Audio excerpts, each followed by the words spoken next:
Brandon, what's up, buddy? How you doing? What's up, big dog? Great to join you this evening. What else would I want to be doing my Sunday evening than getting to know you right here, right now, bro? It's good That to be feels here. sarcastic. No. I couldn't be happy to be here, bro. I'm pumped. I'm pumped to see where this goes. You're based in South Florida, right? I am, yeah. Okay, I haven't gotten the Panthers train yet because I'm actually from New York originally, so I'm more of a Knicks, a Jets fan. So I still follow those teams, but I am down in South Florida now. Is that why you had to get into the mental coaching side of things, because you've been beaten down by years of torture by the Knicks and the Jets? Dude, I had to find a way to be successful in some aspects of my life after living through that, dude. It's been tough. It's been tough.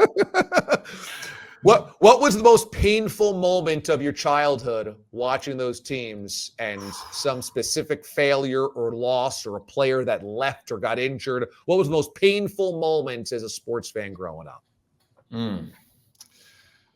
I mean, we never really had that many good teams, so there wasn't that many opportunities to have our hearts broken, right? I mean, like the highlight was probably for me, 99. I was 9 years old, and we made it to the championship with the Knicks. But I think we all kind of knew that we were going to lose to Spurs. Like it was, everyone knew we were outmatched in that. So it wasn't like a huge letdown, right? We didn't have a dominant team. The team really had no business to make it to the championship. And then the Jets are the Jets, right? I mean, we have so many, from the Mark Sanchez's to you name it. It's been a mess. You know, when I was younger, before I started getting more into the mental stuff, there was a lot of broken remotes and rants. Yeah. Well, you're one of us. You're one of us. Then a lot of broken remotes and stomping your feet as you slam a door and walk out. Oh my God, they did it to me again. So tell us this journey of growing up loving sports, but then shifting your way into being a mental coach for athletes and trying to unlock those types of mysteries. Yeah. So I was an athlete growing up. I wasn't an amazing athlete, but I was a good enough athlete to play football in college. And my freshman year, going in there, I just expected I would start, and I didn't. I was riding the bench, and I was like, this isn't fun. Like, who wants to be on a sports team and not get to play? You just do all the hard stuff. You go to practices, and then you don't get to do the fun stuff, which is the game. So after a full year, basically riding the bench in the offseason, I was looking for solutions. I was trying to find ways to get on the field. And I was already dialed in the physical parts of the game and more the mental, like watch film, those parts of the game. So I was looking for something outside the box. And that led me to starting to understand and learn about the mind and meditation and working with energy and understanding how to get into a flow state and how to improve my performance and actually show up as the best version of myself consistently on the field. And through that experience, I had a lot of success in my second year playing. And I really discovered in that moment, like, football is not the life calling. Like, it is the mental aspect of football, which is the life calling. And so that was 19 years old, and I've just been sold ever since. I was like, this is what I want to do with my life. And it's been a long journey to get into professional sports because I definitely didn't take a traditional route. I took a very untraditional path to get to where I am, to work with the people I'm working with in present day. But I always knew this was it for me. You're speaking to a receptive audience here, because a lot of my message has always been stay positive. Things get tough. Life is tough. You don't have to ignore that, but you got to try to labor through it. You got to try to endure. And there's good things. There's positive people. There's a lot to love. And we use sports as the platform to do so. But man, everybody gets into funks. Everybody gets into tough spots. Everybody has a hurdle that they hit in life, a dark spot they hit in life. And hopefully what we do is we provide some support for those people until they get through the back end of it. You talk about a flow state. That's something that we hear a lot of, but I don't think a lot of people know exactly what it is. So define to us what a flow state is. Yeah, being in flow is when time and space seems to disappear and you're no longer in your head and the mental aspect of living, and you're in the being. So you're just in the moment as it unfolds. And, we hear a lot of people talking about you should be present. Most people spend almost none of their life in the present. They're constantly future pacing into where do I want to go next? When I achieve this, when I get there, I'll be able to relax or be able to be happy. Or they're thinking about the past and, well, if this only would have happened in this way. So first of all, if you want to get into flow, you have to actually be in the present moment. And flow is not something you can force or control. It's something that just happens. And it happens when you, have a significant amount of skill already built up in a certain craft. So, we're talking about sports. I work with a lot of athletes. Like, you're not going to play a sport for the first time and get into flow state. It's something that you've already put in a lot of hours to build the skill. And then when you're able to be present while you're performing this skill, you're able to drop into this flow state, which is essentially this feeling. It's a heightened state of consciousness where time and space really do feel like they disappear. And the only thing that exists is that present moment. And whatever sport or activity you're participating in, you're just in it. You're almost a part of it without any thought, without any thinking.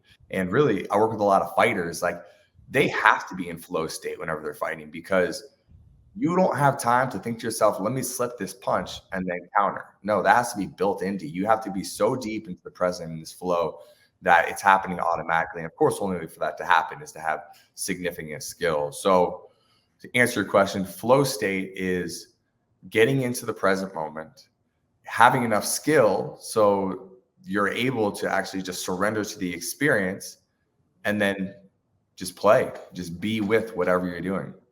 We think of these athletes almost as invincible. They're huge, they're strong, they've been successful for a million, years in our mind. They've always been one of the top athletes, if not the top athlete in their high school class, their college class. They get drafted, they're then stars. And yet you're dealing with people as athletes that have the same vulnerabilities mentally that we do. So what are some of the things you see from athletes mentally that are some of their biggest hurdles? Yeah. And it's the same, right? That's why I can work with anyone. People are like, what's it like to work with all these big name athletes? It's the same as working with any other person who trying to be great. And give us some of those big name athletes so we can kind of give the context to our listeners of who you've worked with. Sure. Some of the people I've worked with, Chris Weidman, former UFC champion. I've worked with Shane Bieber, former Cy Young Award winner. A lot of my clients don't like to be named because there's still a little bit of stigma around this stuff. But yeah, I'm working with a lot of guys in the NFL, MLB, and as they get to a place where they're okay with me talking about, I'll name drop some more, but those are a few of the guys. Yep. Yeah. And so what are some of those hurdles that they deal with that the regular person deals with as well? Yeah. And so I'll just say universally, the athletes I deal with, it's very consistent. And you can imagine this because I think a lot of people in the social media age deal with this. It's the fear of other people's opinion, other people's judging them, other people having thoughts about them they're trying to control. And so I work with a lot of baseball players, right? It's like when they're going out to go pitch, them thinking to themselves, okay, well, there's someone watching me, analyzing me, trying to determine whether they want to keep me in the rotation or not. And they're asking themselves, oh, does this guy have his good stuff today, right? There's management who are looking at this guy and going, well, is this guy do we see a future in him? And just picking apart everything they do. And so as long as their mind is going into that, or the fan base, right? What are the fans thinking of me? Oh, my last outing didn't go well. Are they going to be, booing me when I come out for this start? So they do listen to the fans. They do ingest what the fans are saying, even when they say, I don't listen to that type of stuff. Some of them do. I wouldn't say everyone does, but I think to some degree, for the most part, if they're coming to me, it's because their mind is not in the present moment. And that means it's being distracted elsewhere, right? And so it could be the management, it could be coaches, it could be the fans, it could be the media. A lot of them do listen to this. And when they're starting to try and put their energy into controlling these other people's opinions, that means their energy is not going into their present moment performance. And that's where it starts to struggle. So really how we solve that for them is take them through an ego death, if you will, and a full acceptance of, whatever they say I am, fine. Because so many people, they try to fight against the stigma or fight against what the media or the fan bases say about them. What I have my guys do is I'm like dying it. Yeah, full ego death. Right now, you're going to go through the process of whatever they say I am. And it sounds paradoxical, but when they sit into that acceptance for long enough,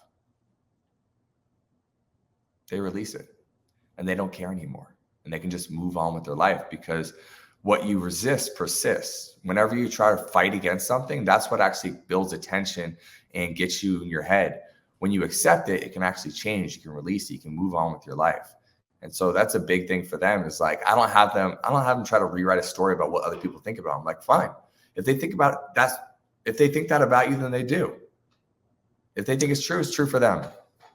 That's fascinating, because exactly, paradoxically, you would think is the exact opposite. Don't listen to what other people say. It doesn't affect you. Don't let other people define you.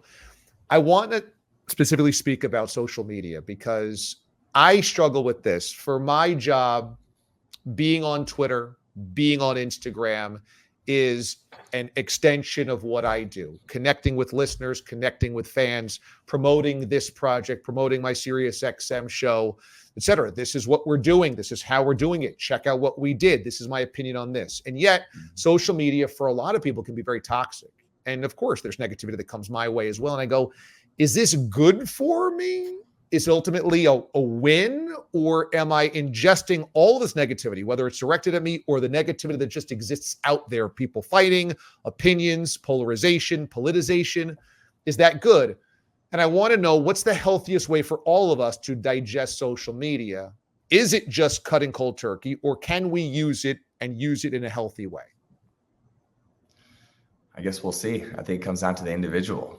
Right. I think I never give anyone advice. That's the funny thing about my coaching is people think I sit around giving advice to everyone. I don't. I create a space where people come to the clarity that they need within themselves. So I don't give universal advice as in, hey, social media is good or it's bad. It's a tool. It's a tool that can be used for your benefit or it could work against you. I'll tell you, most of the athletes I work with, they actually don't spend much time on social media.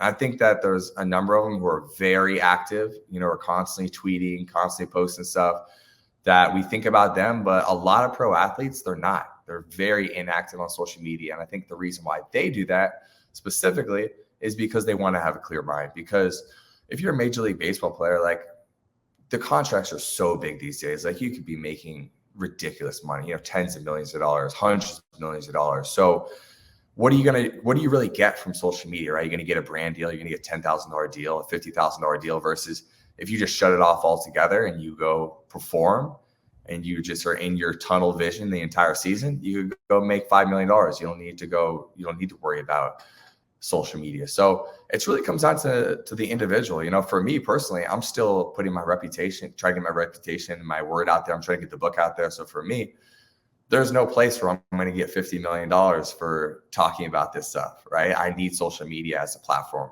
to serve me. A lot of these athletes, they don't. So I think it comes down to the individual and saying, hey, this is a tool. Can I use it for me or is it working against me?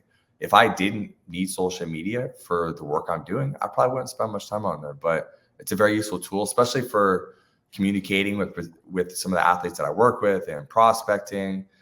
It's a tool it's useful for me. And so I think each individual needs to be a grown-up and make that decision for themselves. Before I let you go, I want to touch on one of the chapters in your book that I think can touch a lot of our listeners and everybody kind of out there. And that's uncovering your hidden programming, that there is something deep within you programmed or can be programmed that you're digging into and trying to search for. This can go for everybody. So tell our audience kind of what you mean by that and what the core of that chapter is about. Yeah. We've all been pre-programmed and we live in a programmed society. The only thing that makes anything real that we look around and anything only has meaning because we've been programmed to give it meaning, right? And so this is like the Neo moment for everyone right now. You have to understand that whatever you believe to be true is true for you. It may not be true for another person, right? That's why two people can look at the same president on the TV, have the same information, differing beliefs. They have completely different emotional experiences. One person goes, oh, I hate this person's worst. He's our savior. Same information, same person, different beliefs. And beliefs I use synonymously with programming. And so this is like human development 101. This is what every kid needs to do in elementary school, middle school, high school, and then for the rest of their life. And most people never do, which is actually uncover the fact that you have been programmed. And so you've been programmed by the people who came before you, generations past, have been programmed by your family, been programmed by your society, by your community, by the people you grew up around. And you have to ask yourself at some point, like, if you're constantly suffering in less than optimal emotional states of being, if you don't feel good, why is that? Because you create your own suffering. No one creates it for you. Nobody makes you feel bad. You make yourself feel bad through your own programming that you're running.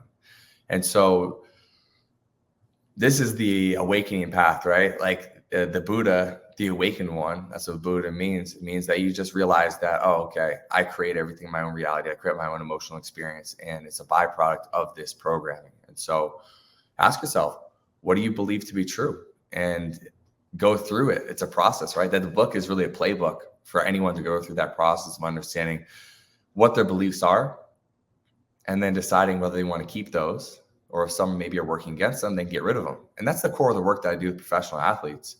It's just going into their subconscious and having them identify, hey, dude, why are you suffering right now? Right? So when I talk about those guys who are struggling with, like I had this NFL guy, he got this massive contract, first round pick, and he was ready to quit playing in his second season because he was just so overwhelmed by the judgment from the fan base and management, and he was self-sabotaging. I'm like, dude, what are you doing? And we get to it, and he's deeply anxious. We go through the anxiety. We find out he believes that the more successful he is, the more judgment he's going to receive. Right? And so he actually blocks himself from being more successful. He's actually not doing the things he needs to do to show up and be his best on the field. He's not watching film. He's not committed like he needs to be, because for him, subconsciously, there's more suffering on the other side of being more successful than there is from staying where he is, because there's going to be more judgment.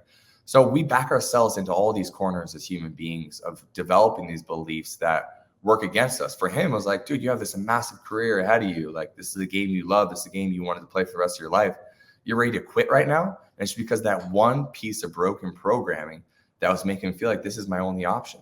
So all of us have these in our life. And all you have to do is go through a baseline of the different areas of your life. Which areas are you struggling in? I guarantee you're programmed to fail in those areas that you're struggling in. This conversation with Brandon, we're going to pull out of the show and post on YouTube. So if you have friends, family, yourself, that maybe you're going through some stuff, maybe you feel insecure, maybe you feel doubt, maybe you feel the walls closing in, or have friends or family that are doing so, you want to pass this along, we will lift this clip, we'll lift this whole conversation, put it on YouTube so that you can share it easily to those that might need it. The book is Programmed to Fail. Brandon's done some really cool work with sports athletes and people just in general, getting them into a good mind state. And I know that's a really valuable commodity out there these days. So Brandon, I appreciate you finding time for us. I know you were saying, we'll see how this goes. Hopefully it went well enough, and hopefully you can visit us again. Enjoy the Stanley Cup playoff run with the Florida Panthers. If you get in with them, you get to spend a day with the cup with one of those guys, and it's worth it. You can jump into a pool and pour a bunch of beer in it. Let's go. I'm into it, bro. I'm into it. Man. Appreciate you. Thanks for joining us. Yeah, you got it.